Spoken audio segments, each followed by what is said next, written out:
So our last example, 5 times the absolute value of 3x minus 12 plus 9 is less than or equal to 69.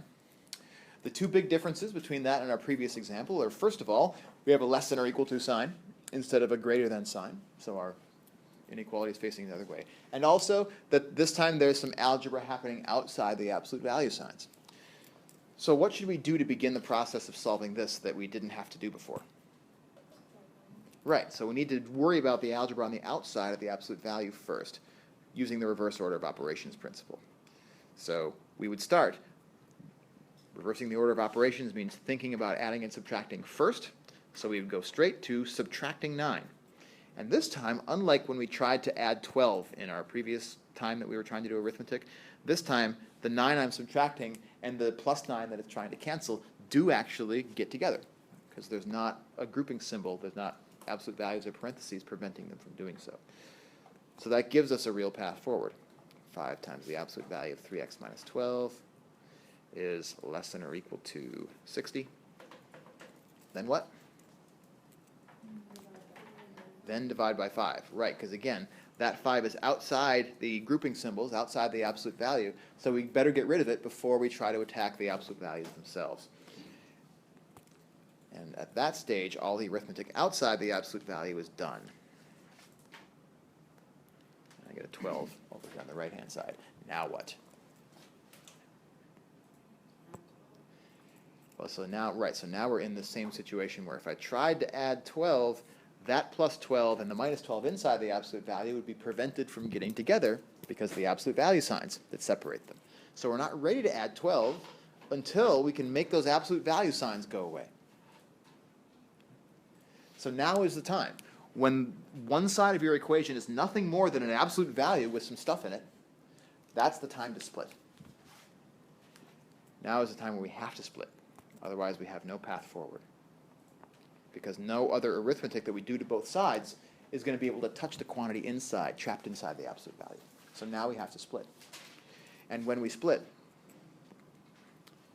we end up with, again, two inequalities. One of them that has plain old 12 on the right-hand side, the other which has minus 12. And when the sign flips, so does the sense of the inequality. So the minus 12 will get a greater than or equal to. The positive 12 gets a less than or equal to. And then the left-hand side is our 3x minus 12.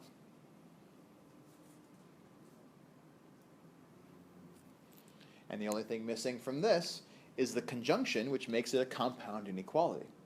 In our previous example, that conjunction was an or.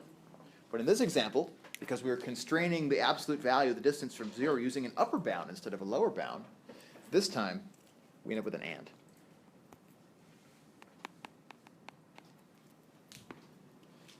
That's important because it's going to let us know how to combine our two solutions of this each inequality separately to get a single answer at the end of the day. I'm going to try and clear some space here for us to work.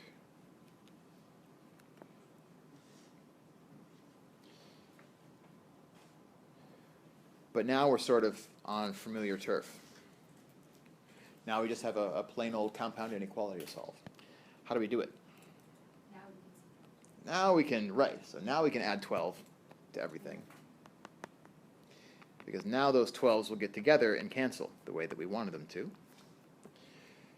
We're going to get one inequality, 3x is less than or equal to 24. And another inequality, 3x is greater than or equal to 0. And then I've got my conjunction, my and. It comes down. And finally, dividing everything by 3. Divide by 3, divide by 3, divide by 3, divide by 3. We're going to arrive at x is less than or equal to 24 over 3. X is greater than or equal to 0 over 3. And an and in between. So now we're at that intermediate stage where we've solved our inequalities and all we have left to do is to combine our two solutions into a single set. Again, don't forget this step. It's a very common thing to forget at this stage because you are so proud of your accomplishments at solving each of these inequalities that you just want to rest on your laurels, and we don't get to. 2, 3, 4, 5, 6, 7, 8. 2, and so forth. Okay. So we'll take each of these two pieces separately. Again, I'm going to try to color code them. Let's use different colors this time. How about a blue piece and a green piece? So starting with the blue piece, x is less than or equal to 8. Closed circle, exactly. Closed circle at 8. Whoops. And then we're going to shade which direction? To the left, because it's less than or equal to, so we want to shade all the numbers which are to the left of the number on the number line from 8. So there's my blue set. My green set, x greater than or equal to 0, starts at 0 with a closed circle and shades to the right. So there are my two sets this time, my two individual pieces. Now, my job is to AND those pieces together. So this time, when I'm looking for solutions, I'm looking for numbers which will meet both of my criteria. My numbers in my solution need to both be greater than or equal to 0 and simultaneously less than or equal to 8. So this time, because I'm ANDing, I'm looking for overlaps. And equals the overlaps only. So the question is, where do these two sets overlap? Only between 0 and 8.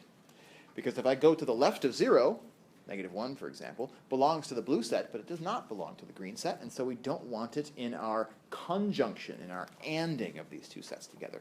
Likewise, anything greater than 8 will be in the green set, but not in the blue set. And if what we want is everything which belongs to both sets, that's exactly describing the overlaps, the in-betweens, from 0 to 8. So here, we want just that chunk. So what is that going to look like in interval notation? What's the leftmost extent of this set? That's 0. And the rightmost extent, 8. And then the last question is, what about closed brackets, closed circles, or open brackets? Right. Because why do we know that 0 is included in our solution?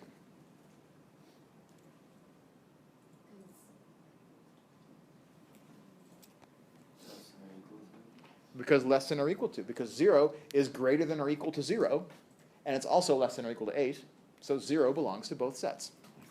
Ditto with 8 itself, right? 8 is both less than or equal to 8 and greater than or equal to 0. And so for that reason, we include 0 and we include 8. Again, square brackets, closed circles, and less than or equal to signs occurring together, as they always do.